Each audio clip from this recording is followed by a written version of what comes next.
Bom, vamos lá, vamos começar aqui falando hoje de razão, escala e proporção. O que acontece aí? Vamos começar lá desde o comecinho falando com a razão. O que é a razão?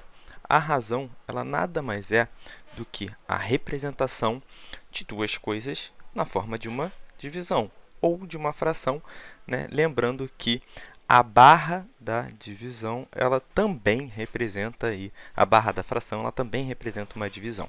Então, vamos pegar aqui um exemplo dos mais simples, porque a razão ela é um conceito muito simples, ela é apenas essa representação. O que tem que ter de especial aí? O denominador não pode ser zero, porque não existe divisão por zero. Então, a gente fica aí com essa restrição. Vamos pegar o exemplo. Dos 1.200 inscritos num concurso, passaram 240 candidatos.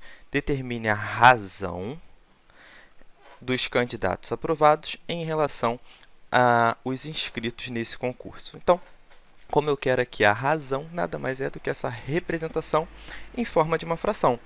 Eu vou ficar lá em cima os candidatos aprovados, que são 240 no numerador. No denominador, eu vou ficar aí com os 1.200. Lembrando aqui que, assim como na razão, assim como na fração, a razão também tem que ter essa simplificação. Então, vou pegar aqui e vou dividir em cima e baixo pelo mesmo número, que assim eu vou simplificando. Vou começar aqui por 10, que eu já corto logo esse zero, já fica um número menor. Fico aqui com 24 para 120. Bom, dá para simplificar bastante ainda, né? Vamos fazer por 2 aqui. Eu vou ficar com 12 sobre 60. Por 2 de novo, vou fazer aos pouquinhos, com 6 e 30. Por 2 de novo, eu vou ficar com 3 e 15. Por 3, eu vou ficar aí com 1 sobre 5. Então, a razão entre os candidatos aprovados em relação aos inscritos foi de 1 para 5. O que quer dizer essa razão? De cada 5 que se inscreveram, 1 foi aprovado. A gente fica com essa relação aí entre os dois. Bom, vamos falar agora um pouquinho das razões especiais. A gente tem algumas razões especiais que são muito utilizadas no nosso dia a dia, né? Eu trouxe aqui 3 exemplos: velocidade média, consumo médio e escala. Talvez nem tanto assim no dia a dia, mas está ali. A velocidade média, né? O que seria ela? Você já deve ter visto esse exemplo em algum lugar. Por exemplo, o carro está a 80 km por hora. Isso é uma velocidade média. A velocidade média, ela é sempre a relação da distância pelo tempo, né? Geralmente aí ela é escrita em quilômetros por hora. Então, a gente tem que respeitar essa relação nas grandezas especiais. Independente dela estar dizendo que em 5 horas ele percorreu 400 km, na velocidade média você vai continuar com 400 para 5, né? E sempre dividindo para chegar no valor mais simplificado. A outra que a gente tem aqui é o consumo médio. Vocês já devem ter ouvido falar também que esse carro está bebendo muito, ele está fazendo 5 km com 1 litro. Isso é uma relação de consumo médio também, né? Existem outras formas de ter um consumo médio, mas o mais comum aí é essa relação do quilômetros com o litro, né? Seria a distância que ele percorre e o gasto que ele tem. Então, o consumo médio seria aí essa relação de quilômetro por litro. Um dos exemplos. Tem quilowatts-hora, né, quando a gente tem os eletrodomésticos, mas enfim, vamos focar nesse consumo médio aí dos quilômetros por litro. E outra coisa que a gente tem aqui para falar também, que também é uma razão especial, é a escala. Só que a escala ela merece uma atenção um pouco mais especial. Bom, a escala, o que ela é? Né? Ela é uma medida usada para definir dimensões proporcionais de tamanhos reais em representações gráficas. Ou seja, a gente tem uma relação entre unidades de mesma medida. Tá? Então, tem que ser sempre da mesma medida. Não é uma escala especial como a velocidade, que é quilômetros por hora. Ela tem aqui a mesma unidade de medida.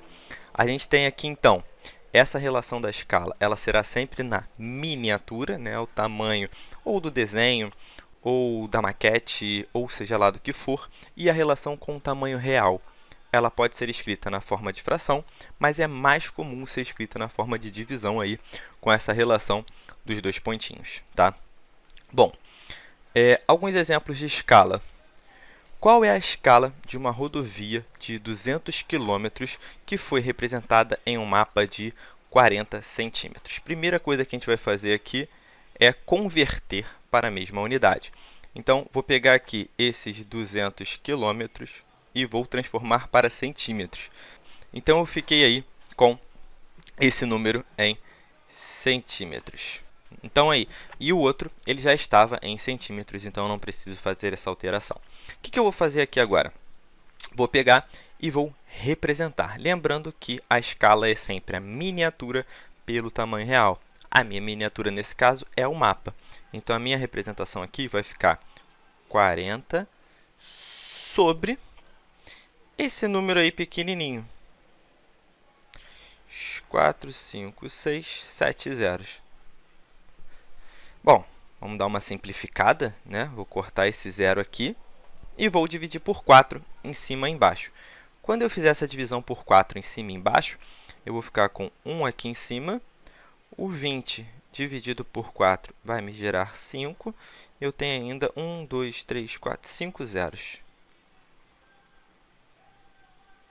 Ou seja, essa minha escala aí desse mapa, ela é de 1 para 500.000 centímetros. Quer dizer que cada 1 centímetro nesse mapa equivale a 500.000 centímetros no tamanho real, tá? Vamos aqui pegar um outro exemplo. Qual o comprimento real do carro representado na figura, sabendo que o desenho que foi desenhado à escala de 1 para 80. Então, ele está na escala de 1 para 80. Quer dizer que cada 1 centímetro, né, desse desenho, ele equivale a 80 centímetros do carro original. Então, aqui, se 1, né, que é o meu tamanho miniatura, ele está representando 80, se aqui eu quero representar 4,8, né, que é meu tamanho da miniatura, isso aqui vai representar quanto em relação ao carro original? Reparem que daqui para cá houve uma multiplicação por 4,8. O que eu vou fazer aqui? Como elas são, né, proporcionais, que é o que a gente vai falar daqui a pouquinho, essa mudança ela se mantém.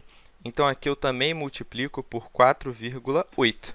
Quando eu fizer aí os 80 vezes 4,8, eu vou ficar com 380 centímetros. Ou seja, o carro original ele terá aí 384 centímetros, podendo fazer a conversão para metros, né, se houver a necessidade. Bom, última coisa aqui que eu trouxe para a gente falar hoje é a ideia de proporção, só que a gente vai falar só da propriedade fundamental. O que é a proporção? Nada mais é do que a igualdade entre razões, daí a necessidade de falar de razão primeiro, para depois chegar até aqui. Essa igualdade entre duas razões, peguei aqui um exemplo genérico, né? O A está para B, assim como C está para D, ela é uma proporção, porque eu igualei duas razões. Se eu igualei duas razões, eu tenho aí uma proporção.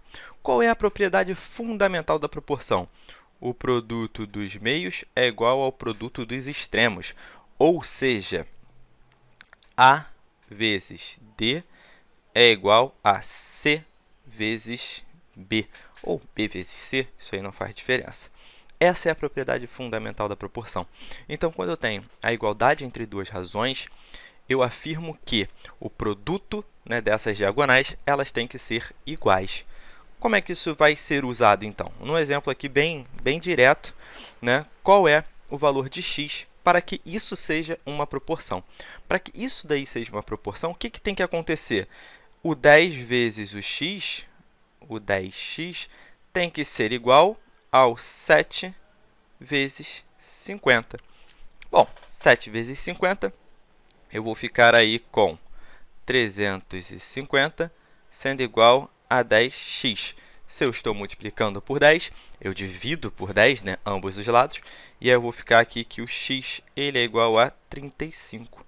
Ou seja, pela propriedade fundamental da proporção, eu tenho que esse x tem que valer 35 para que essas razões elas continuem sendo iguais. Tranquilo? Deu para ajudar aí?